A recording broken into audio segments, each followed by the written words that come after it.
los versos 9 y 10. Porque ellos mismos cuentan de nosotros la manera en que nos recibisteis y cómo os convertisteis de los ídolos a Dios para servir al Dios vivo y verdadero y esperar de los cielos a su Hijo. Una de las más hermosas y significativas frases en la Biblia es lo que dice el verso 10, y esperar de los cielos a su Hijo, al cual resucitó de los muertos, a Jesús, quien nos libra de la ira venidera. Déjeme decir algo acerca de la última parte de este versículo. ¿Qué es lo que vemos aquí? La terrible realidad de la ira que vendrá. Esa ira divina que está como una espada de Damocles sobre todos los seres humanos. La pendiente ira de Dios. Note que no es solo que Jesús viene, sino que la ira de Dios también viene. ¿Qué es eso? ¿A qué hace referencia? Hace referencia a la gran tribulación. Si usted piensa que hoy en día estamos teniendo increíbles problemas y dificultades, la ira de Dios, la gran tribulación, hará que estos días que estamos viviendo en la actualidad parezcan como paseo de verano en la playa. La ira de Dios, la gran tribulación, será un tiempo infernal en la tierra, será un tiempo de indescriptible sufrimiento. El profeta Daniel advirtió sobre este tiempo. Anota al margen Daniel 12:1. Y será tiempo de angustia, cual nunca fue desde que hubo gente hasta entonces. Será un tiempo de sufrimiento sin paralelo en la historia. Y el Señor Jesús también advirtió sobre esto. Busque Mateo 24, desde el verso 21. Porque habrá entonces gran tribulación, cual no ha habido desde el principio del mundo hasta ahora, ni la habrá. No estamos hablando de una tribulación normal, no estamos hablando de los tiempos oscuros y terribles que los creyentes han conocido y vivido a través de los siglos. Estamos hablando de un tiempo sin precedentes. Daniel habla de tiempos problemáticos. Jesús habló de la gran tribulación y Pablo lo identifica como la ira que vendrá. En el capítulo 6 de Apocalipsis se describe la ira que vendrá. Veamos desde el verso 15. Y los reyes de la tierra y los grandes, los ricos, los capitanes, los todopoderosos y todo siervo y libre, se escondieron en las cuevas y entre las peñas de los montes y decían a los montes y a las peñas, caed sobre nosotros y escondednos del rostro de aquel que está sentado sobre el trono y de la ira del Cordero. Generalmente hablamos de la gentileza del amor del Cordero, o sea, de Jesús. Pero escúcheme con atención. El amor de Dios es la mitad de la verdad, pero no toda la verdad. Y cuando usted toma solo la mitad de una verdad y la presenta como si fuera toda la verdad, entonces la mitad que no presenta resulta que viene siendo una mentira. Pero, mi amigo, de acuerdo a la Biblia, la otra mitad del amor de Dios es la ira de Dios, la justicia de Dios. El gran día de la ira de Dios se acerca. ¿Y quién será capaz de enfrentarlo? Daniel, Jesús, Pablo y Juan hablan sobre ese evento. Ese día sin paralelo ni precedente en la historia humana va a llegar, y Pablo lo identifica como la ira que vendrá. Con todo lo que sucede a nuestro alrededor en nuestros días, bien se podría decir que las llamas del juicio de Dios están ya apareciendo en el horizonte. Apocalipsis 6, desde el verso 1. Vi cuando el Cordero abrió uno de los sellos, y oí a uno de los 4 seres vivientes decir, como con voz de trueno, ven y mira. Cuando usted escucha truenos, ¿qué es lo que espera? Pues una tempestad, ¿verdad? A Juan se le dijo que mirara. ¿Y qué es lo que él vio? Veamos en el verso 2. Y miré, y he aquí un caballo blanco. Vamos a ver 4 jinetes en sus caballos, cabalgando durante la gran tribulación. Algunos llaman a estos los 4 jinetes del Apocalipsis. Y todo esto no es más que una descripción de la frase que Pablo usó cuando dijo, la ira venidera. El primer caballo es el blanco, de dominio. Juan dice, y miré, y he aquí un caballo blanco, y el que lo montaba tenía un arco, y le fue dada una corona, y salió venciendo, y para vencer. ¿Quién es este que monta en un caballo blanco? Mi amigo no es otro que el anticristo. Es la simbología bíblica. Un caballo blanco significa dominio, conquista, triunfo, y durante ese tiempo, el Mesías del diablo, el anticristo, regirá en el mundo. Tiene un arco en su mano, lo cual es símbolo de poder.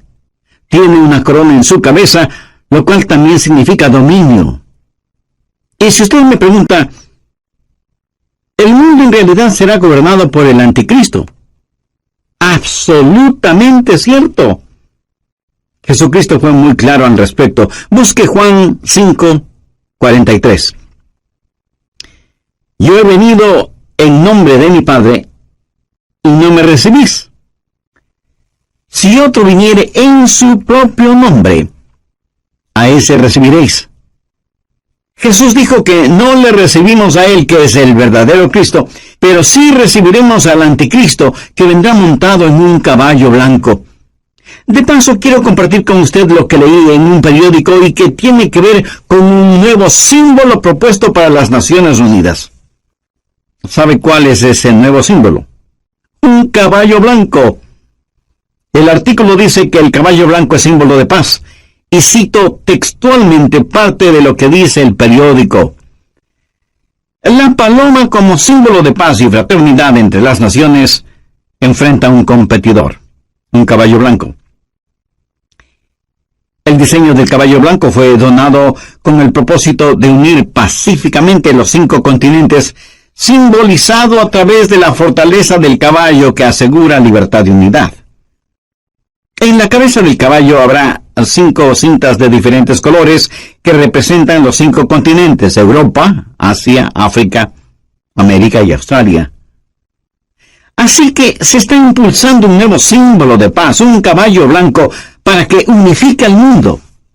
Y Daniel, haciendo referencia al anticristo, dice que por medio de la paz destruirá a muchos.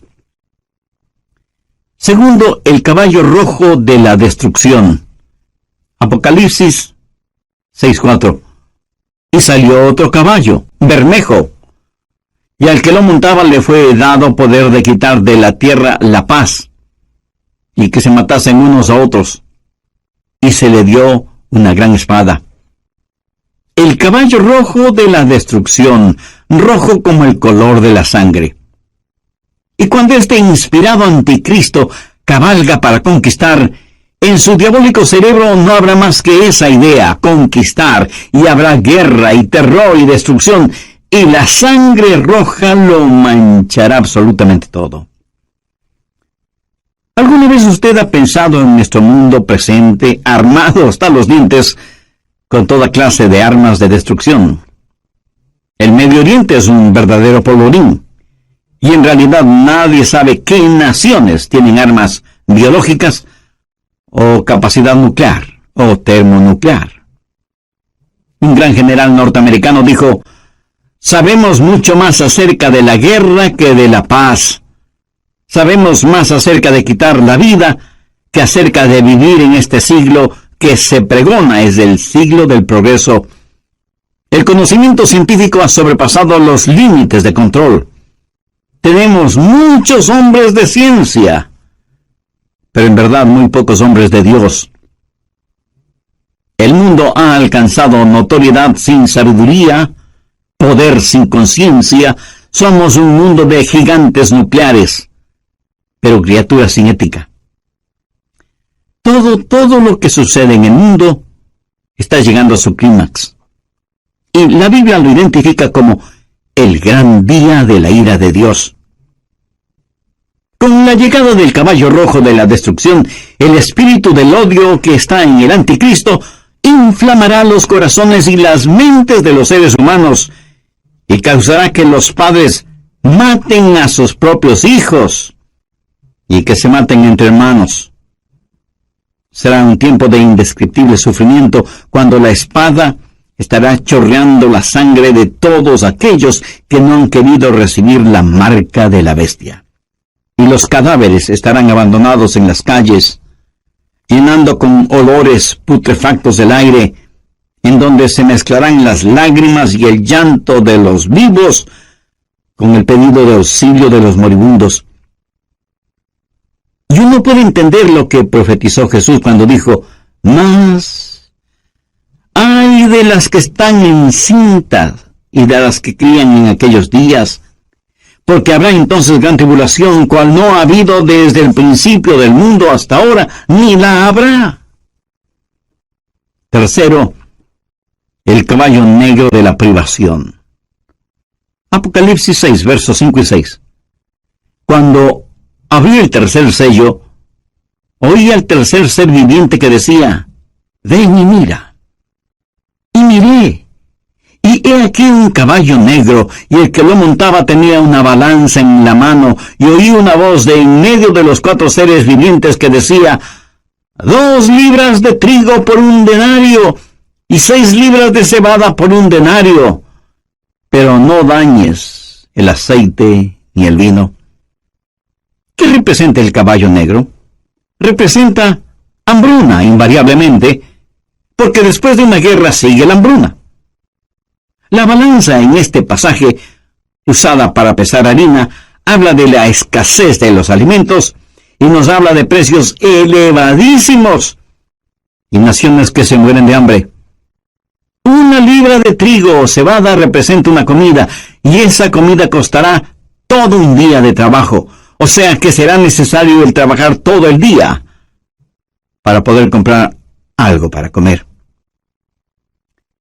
¿Sabía que ya vivimos en un mundo en donde más de la mitad de la población vive en perpetuo estado de hambre? Ahora imagínense lo que será durante la gran tribulación, cuando los hombres inflamados con un espíritu de odio preferirán ir a la guerra antes que trabajar en la tierra. Por la historia aprendemos que cuando el general romano Tito Vespasiano, en el año 70, cercó a Jerusalén, impidió el abastecimiento de alimentos desde fuera de la ciudad y confiscó todos los alimentos que encontró dentro de la ciudad para su propio ejército. Fue tan la hambruna que se sintió en Jerusalén que, según los historiadores, las madres casi enajenadas por el hambre mataban a sus bebecitos para comérselos. Jesús dijo que un tiempo mucho peor que eso está por venir. Cuarto, el caballo amarillo de la destrucción. Apocalipsis 6, versos 7 y 8. Cuando abrió el 4º sello, oí la voz del 4º ser viviente que decía: ven y mira. Miré, y he aquí un caballo amarillo, y el que lo montaba tenía por nombre Muerte, y el Hades le seguía. Y le fue dada potestad sobre la 4ª parte de la tierra para matar con espada, con hambre, con mortandad y con las fieras de la tierra. En el original griego, la palabra amarillo describe un color verde amarillento pálido. Este caballo es el de la destrucción, y millones de seres humanos serán destruidos. Esto nos enseña que en los oscuros días de la ira venidera habrá un odio generalizado, inspirado por el anticristo, y las masacres serán las consecuencias de ese odio, y la sangre correrá como ríos, y el hambre producirá muerte, y después de la muerte, el infierno. Se dice que a veces más gente muere después de terminada una guerra que durante la guerra misma. Y usted preguntará: ¿cómo puede ser eso posible?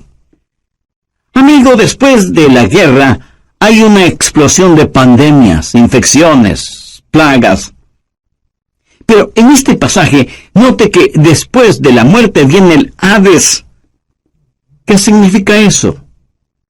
La muerte reclama el cuerpo, pero el Hades reclama el alma.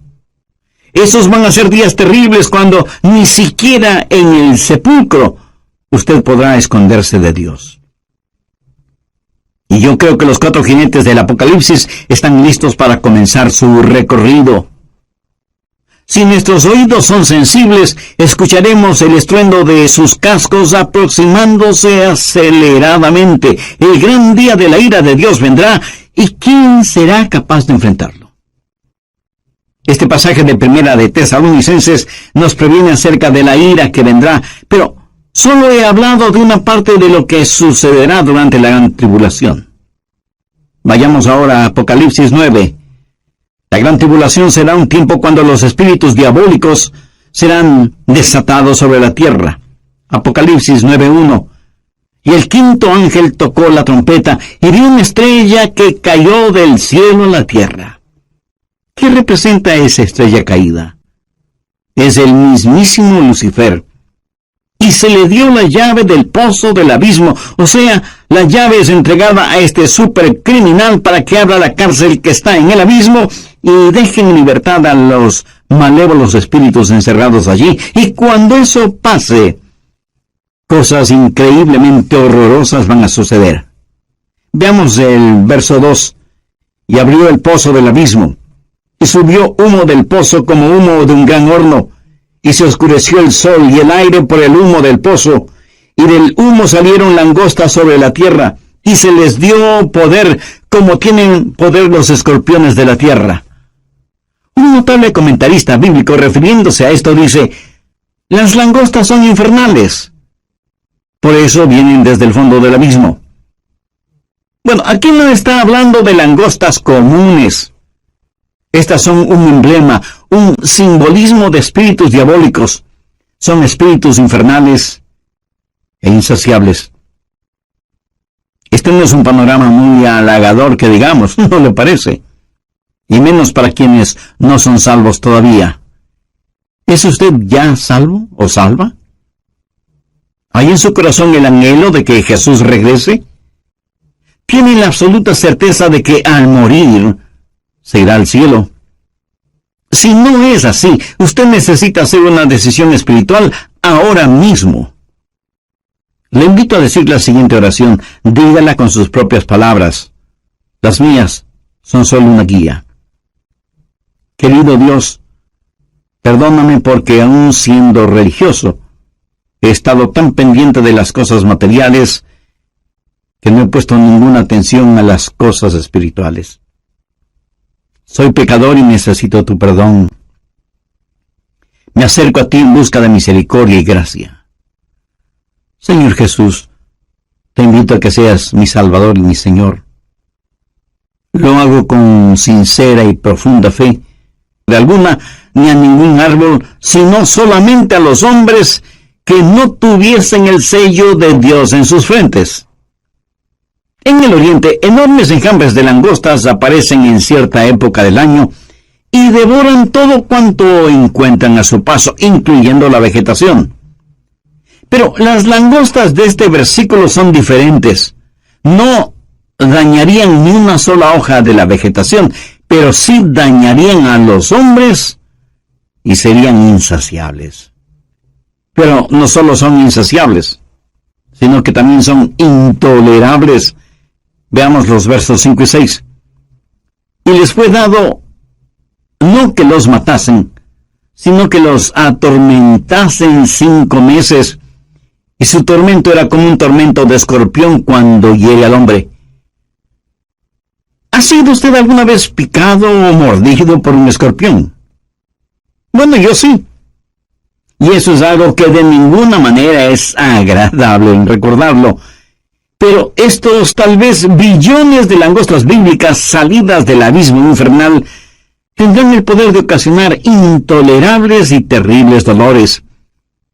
¿Cuán terrible es ese dolor? La respuesta está en el verso 6. Y en aquel día los hombres buscarán la muerte, pero no la hallarán. Y ansiarán morir, pero la muerte huirá de ellos. Los hombres con ansiedad buscarán la muerte, porque la muerte será una bienvenida liberación al tormento ocasionado por estos espíritus diabólicos que estarán en total libertad sobre la tierra. No solo serán espíritus intolerables, sino que además serán espíritus irresistibles. Verso 7. Y el aspecto de las langostas era semejante a caballos preparados para la guerra. Como un ejército bien entrenado, avanzan, marchan, y nadie les puede detener, nadie puede estorbar el vertiginoso marchar de estas fuerzas diabólicas salidas del fondo del abismo de la maldad. Son irresistibles y al parecer invencibles. Apocalipsis 9:7. Y el aspecto de las langostas era semejante a caballos preparados para la guerra. En las cabezas tenían como coronas de oro. ¿Qué significa esto? Significa que a Satanás se le ha dado dominio y está temporalmente en el trono. Es el milenio del diablo. El infierno está de fiesta. Son irresistibles, invencibles e inteligentes. Mire lo que dice la parte final del verso 7. Sus caras eran como caras humanas. En la tipología bíblica, el rostro de un hombre siempre habla de inteligencia. Pero siempre ha sido la sabiduría humana la que ridiculiza la verdad de Dios. El interés de Satanás siempre ha sido el controlar la mente del hombre, no tanto su corazón y conciencia. Los espíritus diabólicos implantan en nuestras mentes ideas de cómo debemos aprender acerca de las estratagemas seductoras de Satanás, pero son estratagemas insidiosas. Verso 8. Tenían cabello como cabello de mujer, sus dientes eran como de león. Mi amigo, estas no son langostas ordinarias. El cabello de mujer habla del carácter seductor y atractivo de las fuerzas diabólicas. La Biblia nos advierte acerca de los espíritus seductores, y el diablo seducirá a millones con encantos femeninos. Pero debemos mirar más allá de todo lo que ofrece como atractivos este ángel de luz, porque él es en verdad un león rugiente. La Biblia dice, sus dientes eran como de león, para devorar y destruir a quienes caen en sus garras, insidioso y engañador, con pelo como de mujer, pero con colmillos de león. Los espíritus diabólicos son además insensibles. Veamos el verso 9. Tenían coraza como corazas de hierro. ¿Qué significa esto? Que por un periodo de tiempo ellos eran inmunes a cualquier daño. A los débiles y pecadores seres humanos no les servirá de nada el tratar de luchar. ¿Cuán frecuentemente desestimamos el poder de Satanás y nos reímos y hacemos bromas al respecto? Lo cual es una necedad, porque estos espíritus diabólicos son insensibles e inescapables. Note lo que dice la segunda parte del verso 9. El ruido de sus alas era como el estruendo de muchos carros de caballo corriendo a la batalla. Por todas partes el aire está lleno con los ruidos de estos espíritus diabólicos, a quienes usted ni puede ganar en astucia, ni en nada. Veamos ahora el verso 10. Tenían colas como de escorpiones y también aguijones, y en sus colas tenían poder para dañar a los hombres durante 5 meses. ¿Sabía usted que el tiempo normal de vida de una langosta es 5 meses?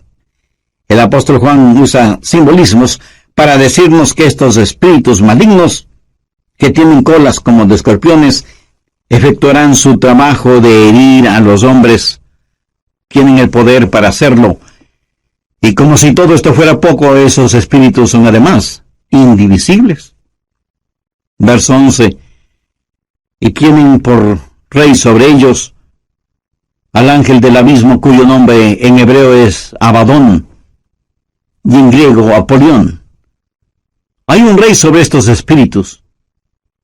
Recuerde que no tenemos lucha contra sangre y carne, sino contra principados, contra potestades, contra los gobernadores de las tinieblas. Abadón o Apolión literalmente significa destrucción.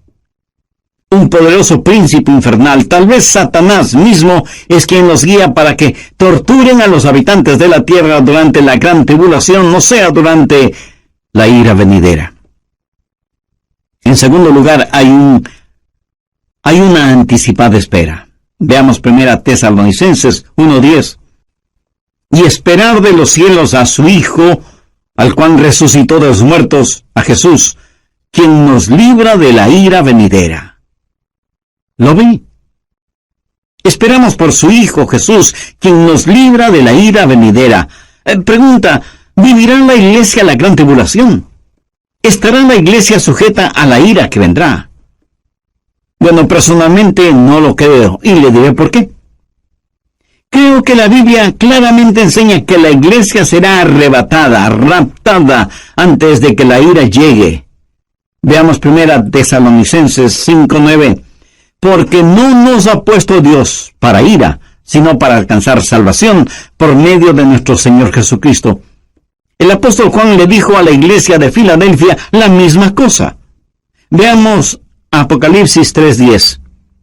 Por cuanto has guardado la palabra de mi paciencia, yo también te guardaré de la hora de la prueba que ha de venir sobre el mundo entero.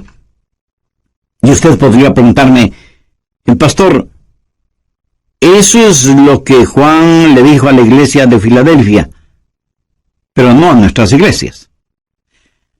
Vayamos rápidamente a Apocalipsis 3:13. ¿Qué dice? El que tiene oído, oiga lo que el Espíritu dice a las iglesias. Lo que se le dijo a la iglesia de Filadelfia también es para nosotros. Si guardamos las palabras de su paciencia, Él nos librará de esa hora de tribulación. Dios no derrama su ira sobre sus hijos, Él disciplina a sus hijos. Antes de que un reino declare guerra a otro reino, ¿qué es lo que hace? Llama a sus propios ciudadanos a que salgan de ese reino antes de declarar la guerra. Antes de que Dios hiciera llover fuego y azufre sobre Sodoma, el ángel le dijo a Lot, no puedo hacerlo hasta que tú salgas de aquí. Lot y su familia fueron sacados de la ciudad antes de que la ira de Dios se hiciera una realidad. Dios los salvó sacándoles de la ciudad. Antes de que Dios enviara el diluvio en tiempos de Noé, ¿qué es lo que hizo?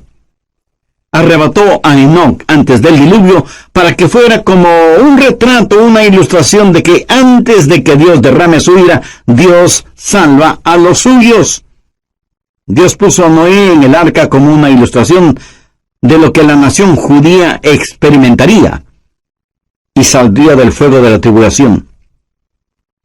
Si la iglesia va a pasar la gran tribulación, hay ciertas cosas que deben suceder. Y no estaremos esperando el regreso de Jesús en cualquier momento. Anote Mateo 24:36. Pero del día y la hora nadie sabe, ni aun los ángeles del cielo, sino solo mi Padre. Nadie, absolutamente nadie, sino el Padre, conoce el tiempo del regreso de su Hijo a la tierra. Y en Mateo 24:38, porque como en los días antes del diluvio estaban comiendo y bebiendo, casándose y dándose en casamiento, hasta el día en que Noé entró en el arca. Entonces vendrá el Hijo del Hombre. Ahora escúcheme. Comer, beber, casarse o dándose en casamiento no es precisamente la gran tribulación. Es cierto que para algunas parejas su cónyuge es una gran tribulación. ¿Qué es lo que dice Mateo 24:42? Velad pues porque no sabéis a qué hora ha de venir vuestro Señor. Y en el verso 44 leemos, por lo tanto, también vosotros estad preparados porque el Hijo del Hombre vendrá a la hora que no pensáis. Si la iglesia va a pasar por la gran tribulación, puedo simplemente comenzar a marcar los días. La tribulación durará 7 años. La divido en 2 periodos de 3 años y medio y puedo comenzar a contar.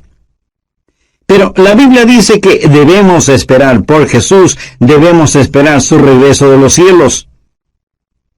no debemos estar esperando la tribulación.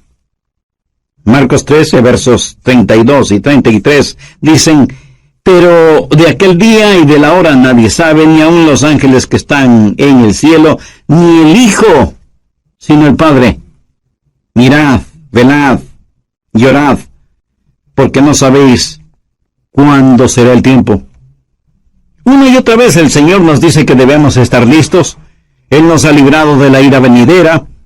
Si la iglesia va a pasar por la gran tribulación, entonces, en vez de estar mirando hacia arriba, debemos estar mirando alrededor, esperando no a Cristo, sino al anticristo. No habrá la esperanza bendita, y la muerte sería mucho mejor que pasar por la tribulación para llegar al reino. Sí, hay una ira pendiente, pero también hay una anticipada espera. Nosotros esperamos por Jesús. Hay también un servicio ejemplar.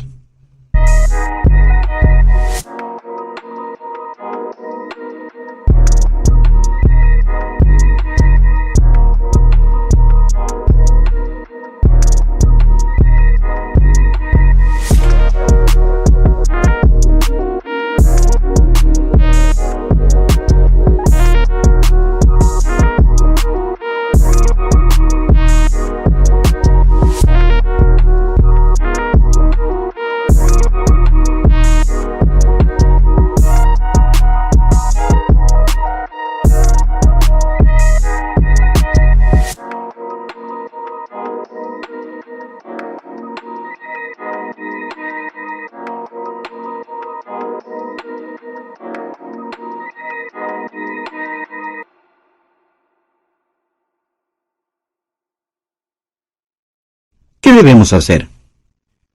Pues estar listos para el rapto.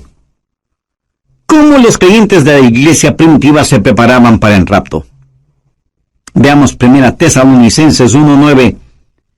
Porque ellos mismos cuentan de nosotros la manera en que nos recibisteis y cómo os convertisteis de los ídolos a Dios para servir al Dios vivo y verdadero y esperar de los cielos a su Hijo, al cual resucitó de los muertos, a Jesús, quien nos libra de la ira venidera. En primer lugar, si usted quiere estar listo para el rapto, necesita convertirse de sus ídolos a Dios. Y alguien dirá: nosotros no tenemos ídolos. Oh, sí que los tenemos. Ídolos viejos con nombres nuevos. En vez del dios Mamón, que representa avaricia, ahora es el dios ambición. En vez del dios Baco, que era el dios del desenfreno y la borrachera, ahora le llaman el dios de la hora feliz. En vez de la diosa Afrodita, que era la diosa de la lujuria sexual, ahora la llaman la revolución sexual. Son los mismos dioses y diosas, ídolos de antaño, con atractivos y políticamente correctos nombres. Hoy en día, en vez de Marte, que era el dios de la guerra, ahora se lo identifica como indignación justa. Y sin embargo tenemos en nuestras modernas ciudades más problemas, crímenes y odios como nunca antes. Viejos ídolos con nuevos nombres. ¿Y qué es un ídolo? Un ídolo es cualquier persona o cosa que usted ame más que a Dios. Es cualquier cosa en la cual usted confía más que en Dios. Es cualquier cosa a la que sirve más que a Dios. O cualquier cosa a la que usted tema más que a Dios. Cualquier persona o cosa que le desvíe de Dios es un ídolo.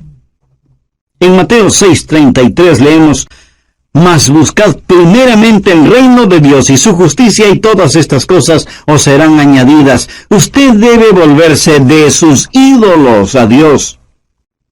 Usted no puede tener a Cristo y al mundo al mismo tiempo. Tiene que arrepentirse. Esa es la primera cosa para estar listo o lista para el rapto. ¿Se ha vuelto usted hacia el Dios vivo y verdadero? ¿Se ha olvidado o dejado de sus viejos caminos?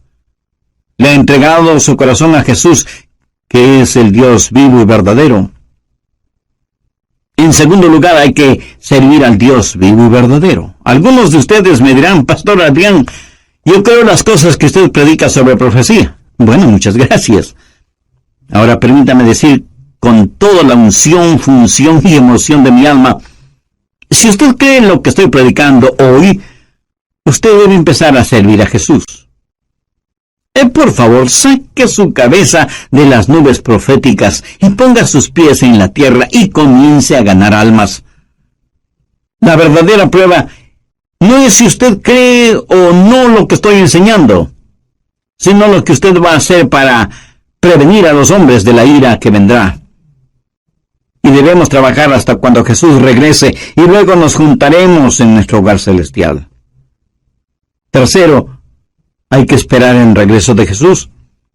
Esos creyentes esperaban por Jesús, no como un último recurso o como una escalera de incendios, sino que estaban diciendo, ven pronto, Señor Jesús.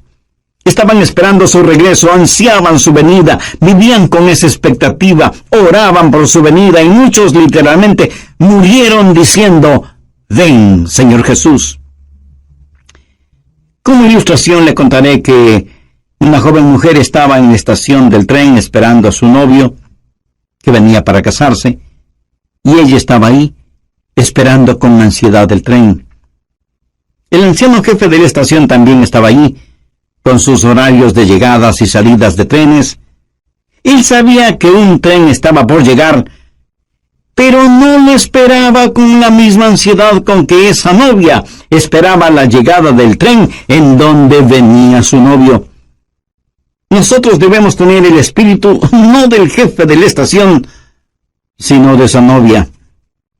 La Biblia dice, y esperar de los cielos a su Hijo, al cual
resucitó de los muertos, a Jesús, quien nos libra de la ira venidera. Me pregunto cuántos de quienes me escuchan en este momento conocen en forma personal al Señor Jesucristo. Porque si usted aún no tiene una relación íntima con Él, este es el momento de hacer esa decisión. Recuerde que Jesucristo puede retornar en cualquier momento, y en la Biblia no encuentro ninguna esperanza para nadie que no tenga a Cristo en su corazón. Si usted rechaza ser salvo antes de la venida de Jesús, terminará creyendo en las mentiras de Satanás, y tendrá que vivir los horrores de la tribulación, y después de eso, el infierno, o sea, separado eternamente de Dios. Y si me pregunta cómo puede ser salvo, lo primero que tiene que hacer mi amigo, mi amiga, es dejar sus ídolos y buscar al Dios único y verdadero, y por fe pedir la presencia de Jesús en su vida. Y eso lo puede hacer este mismo instante, orando la siguiente sencilla oración.